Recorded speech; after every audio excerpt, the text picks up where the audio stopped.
شیخ جنید بغدادی ایک دفعہ اپنے مریدوں اور شاگردوں کے ساتھ بغداد کی سیر کے لیے نکلے۔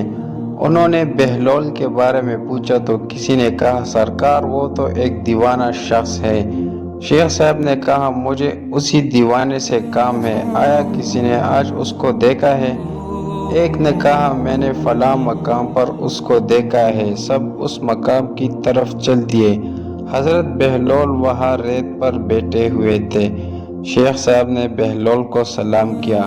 بہلول نے سلام کا جواب دیا اور پوچھا، کون ہو؟ شیخ صاحب نے بتایا، بندے کو جنید بغدادی کہتے ہیں۔ بہلول نے کہا، وہی جو لوگوں کو درس دیتے ہیں؟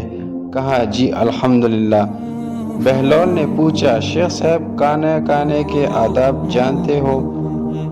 کہنے لگا، بسم اللہ کہنا، اپنے سامنے سے کھانا، لقمہ چھوٹا لینا، سیدھے ہاتھ سے کھانا، خوب چبا کر کھانا، دوسروں کے لقمہ پر نظر نہ رکھنا، اللہ کا ذکر کرنا، الحمدللہ کہنا اور اول و آخر ہاتھ دھونا۔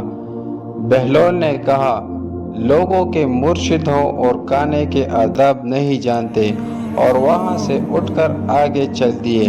شیخ صاحب بھی پیچھے چل دیے۔ مریدوں نے اصرار کیا، سرکار وہ دیوانہ ہے، لیکن شیخ صاحب پھر وہاں پہنچے، پھر سلام کیا۔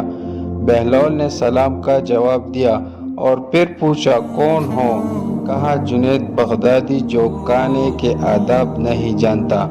بہلول نے پوچھا، اچھا، بولنے کے آداب تو جانتے ہوں گے؟ جی الحمدللہ۔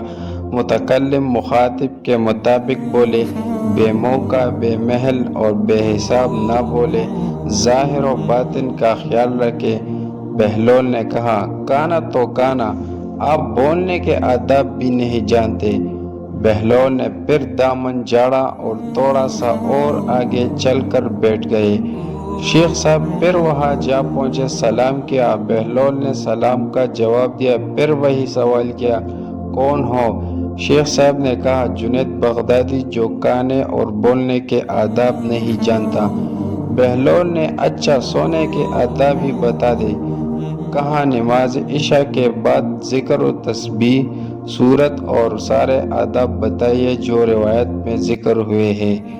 بہلول نے کہا، آپ یہ بھی نہیں جانتے؟ اٹھ کر آگے چلنا ہی چاہتے تھے کہ شیخ صاحب نے دامن پکڑ لیا اور کہا، جب میں نہیں جانتا تو بتانا آپ پر واجب ہے۔ بہلول نے کہا، جو آداب آپ بتا رہے ہیں وہ فرع ہے اور اصل کچھ اور ہے۔ اصل یہ ہے کہ جو کہہ رہے ہیں وہ حلال ہے یا حرام۔ لقمہ حرام کو جتنا بھی آداب سے کھاؤ گے وہ دل میں تاریکی ہی لائے گا، نور و ہدایت نہیں۔ شیخ صاحب نے کہا، جزاک اللہ۔ بہلول نے کہا، کلام میں اصل یہ ہے کہ جو بولو اللہ کی رضا و خوشنودی کے لیے بولو۔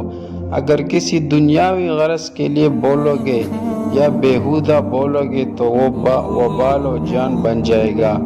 سونے میں اصل یہ ہے کہ دیکھو، دل میں کسی مومن یا مسلمان کا بغض لے کر یا حسد و کینہ لے کر تو نہیں سو رہے، دنیا کی محبت، مال کی فکر میں تو نہیں سو رہے، کسی کا حق گردن پر لے کر تو نہیں سو رہے۔